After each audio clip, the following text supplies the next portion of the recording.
नमस्कार साथियों, मैं विशाल कुमार आपसे मुखातिब हो रहा हूं जन सामान्य मुद्दे पर। साथियों, अभिवादन स्वीकार करिए।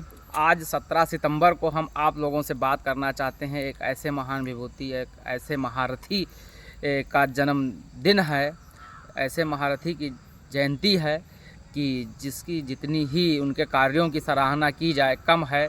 आइए उन पर चर्चा करने से पहले हम उनके कुछ कोट्स हैं उन पर बात करना चाहते हैं। उन कोट्स पे बात करते हैं और आपको गेस करना है कि वो महापुरुष कौन हैं। साथियों, उन्होंने कहा कि आप लोगों की मदद करें, विश्वासघात व छल किसी के साथ ना करें, सच बोलें, धोखा ना दें, और यही वास्तव में ईश्वर की सेवा है। आगे वो नास्तिक, स्वयं लोग उन्हें कहते थे, नास्तिक उपाधि से उन्हें अभिभूत करते थे। तो वो नास्तिकता क्या है इस विषय पे बात करते थे। इस पर उन्होंने एक परिभाषा दी है कि नास्तिक कौन है। वो कहते हैं जो सभी लोगों को समान अधिकार दे, स्वतंत्रता दे, स्वतंत्र सोच व शोध को ना रोके, जो पैसे, चापलूसी और मंदिरों की मांग ना करे, वही निश्चित रूप से पूजा के योग्य है, अर्थात वही भगवान है। जी हाँ साथियों, हम बात कर रहे हैं ए.बी. रामास्वामी पेरियार साहब की, जिनका जन्म 17 सितंबर 1879 ईस्वी में तमिल में हुआ था।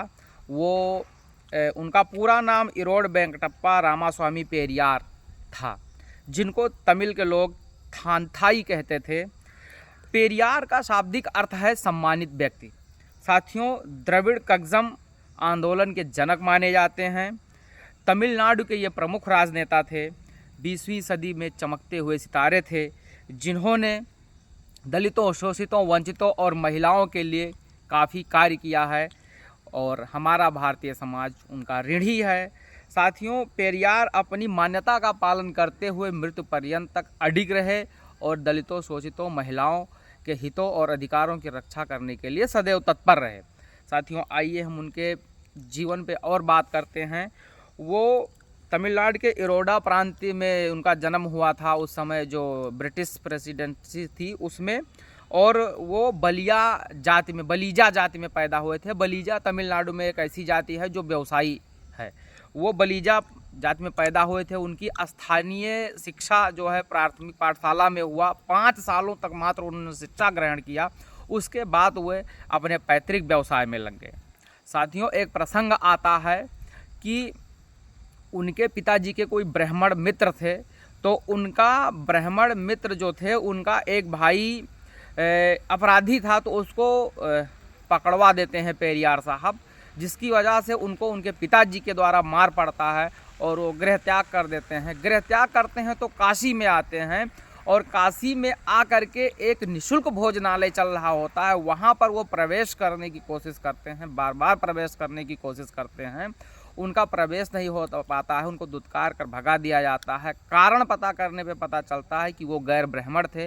वो जो भोजनालय था निःशुल्क था, लेकिन सिर्फ ब्राह्मण लोगों के लिए ही था। तो साथियों, वहाँ से उनको आघात लगता है और वो भारतीय संस्कृति और सभ्यता को और यहाँ पे व्याप्त अंधविश्वासों को, आडंबरों को पर गहन अध्ययन करते हैं और उस पर कार्य करना शुरू करते हैं। साथियों, वो बाल विवाह, देवदासी प्रथा और स्त्रियों और दलितों की जो दीनहीन दशा थी उस पर ही काम करना चाहते थे। वो बाल विवाह के घोर विरोधी थे, देवदासी प्रथा के घोर विरोधी थे, और दलितों और स्त्रियों के पुनरुद्धार के लिए वो प्रयासरत थे। साथियों, 1904 ईस्वी में वो काशी गए थे। उसके बाद में उन्होंने वहाँ पे कार्य किया और एक मंदिर के वो न्यासी का पद उनको मिल जाता है। उसके बाद उनका सफ़र यहीं नहीं रुकता है, वो आगे नगर पालिका के प्रमुख बन जाते हैं। फिर उनके बढ़ते हुए रुतबे को देखते हुए, उनके कार्यशैली को देखते हुए, उस समय चक्रवर्ती राजगोपालाचारी जी अनुरोध करते हैं और 1919 में पेरियार साहब कांग्रेस की सदस्यता ले लेते हैं और तमिलनाडु इकाई के कांग्रेस के प्रमुख बन जाते हैं। साथियों, केरल के कांग्रेस नेताओं के निवेदन पर वो 1924 ईस्वी में वाईकाम आंदोलन का नेतृत्व करते हैं। साथियों, आइए हम वाईकाम क्या है, कैसा आंदोलन था, उस पर चर्चा कर रहे हैं। वाईकाम एक ऐसी प्रथा थी कि जो द्रविड़ प्रांतों में मंदिर हुआ करता था, वहाँ उस रास्ते पर, जो भी रास्ता मंदिर की तरफ जाता था, उस पर कोई दलित नहीं चल सकता था। अस्पृश्यता होने की वजह से, एक कुप्रथा थी अस्पृश्यता, उसकी वजह से दलितों को मंदिरों में जाने की बात तो छोड़ दीजिए, मंदिर के रास्तों पर भी जाने का अधिकार नहीं था। उसी बात का विरोध करने के लिए वाईकाम आंदोलन 1924 में पेरियार साहब चलाते हैं और उसमें उनकी पत्नी भी साथ देती हैं। साथियों, आगे हम बात करते हैं कि तमिलनाडु सरकार इस समय आज के दिन यानी कि 17 सितंबर को सामाजिक न्याय दिवस के रूप में मना रहा है। ये पेरियार साहब, एक और प्रसंग होता है कि एक ब्राह्मण साथी के द्वारा प्रशिक्षण दिया जा रहा होता है कांग्रेस में, जिसमें वो गैर ब्राह्मणों के साथ में भेदभाव करते हैं। तो इसको देखते हुए पेरियार साहब कांग्रेस को छोड़ देते हैं और बताते हैं कि जो कांग्रेस पार्टी हो दलितों, शोषितों, वंचितों और महिलाओं के अधिकारों को लेकर के सक्रिय नहीं है, सशक्त नहीं है, इसलिए वो कांग्रेस को छोड़ करके जस्टिस पार्टी का कमान संभालते हैं, जिसको बाद में वो नाम परिवर्तित करके द्रविड़ कंगड़म कर देते हैं। साथियों, उस समय मोहम्मद अली जिन्ना एक व्यक्तित्व हुआ करते थे, जिन्होंने अभी तक हमें और आपको सिर्फ इतना ही पता है कि उन्होंने पृथक पाकिस्तान राज्य की मांग की थी। आज हम इस प्रसंग के द्वारा साथियों जानेंगे कि उन्होंने भारत को 4 भागों में बांटने की बात की थी, जिसमें एक द्रविड़ राज्य की भी बात की गई थी, जिस पर पेरियार साहब की सहमति थी। वो मोहम्मद अली जिन्ना क्या चाहते थे कि, और वो मद्रास प्रेसिडेंसी से, गवर्नर से, उस समय ब्रिटिश गवर्नर से ये बात रखे भी थे कि भारत को 4 भागों में बांट दिया जाए ताकि सुचारू शासन हो पाए। वो 4 भाग होते थे: द्रविड़िस्तान, हिंदुस्तान, बंगिस्तान और पाकिस्तान। उसी को लेकर के पेरियार साहब जीवन के अंतिम क्षण तक द्रविड़िस्तान की मांग किया करते थे। क्यों मांग करते थे? क्योंकि वो मानते थे कि जब भारत देश स्वतंत्र हो गया है, तो स्वतंत्र देश में जब एक संविधान लागू हो गया है, तो स्वतंत्र देश में और जहाँ पे एक संविधान लागू हो गया हो, वहाँ पे जाति और धर्म और मजहब का कॉलम हटा दिया जाए। इसीलिए वो बार बार द्रविड़िस्तान की मांग करते हैं और अंततः पेरियार साहब भारतीय संविधान की कुछ हिस्से को जलाते भी हैं। क्यों जलाते हैं? यही मुद्दा होता है कि जब हमारा देश आज़ाद हो गया है, भारतीय संविधान लागू हो गया है, तो हमें उन आर्टिकल्स को हटा देना चाहिए जिनमें जातियों और धर्मों को संरक्षित किया गया है। तो 15 दिन का समय दिया जाता है पेरियार साहब के द्वारा।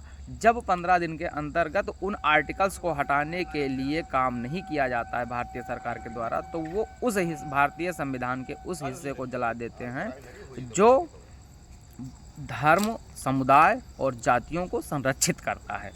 10,000 समर्थकों के साथ में वो यह कार्य करते हैं और इस पर 3,000 से अधिक लोगों पर कार्रवाई भी होती है, जिनको कारावास होता है। कई लोगों की मृत्यु भी हो जाती है। पेरियार साहब को भी 6 महीने की सशक्त सज़ा होती है।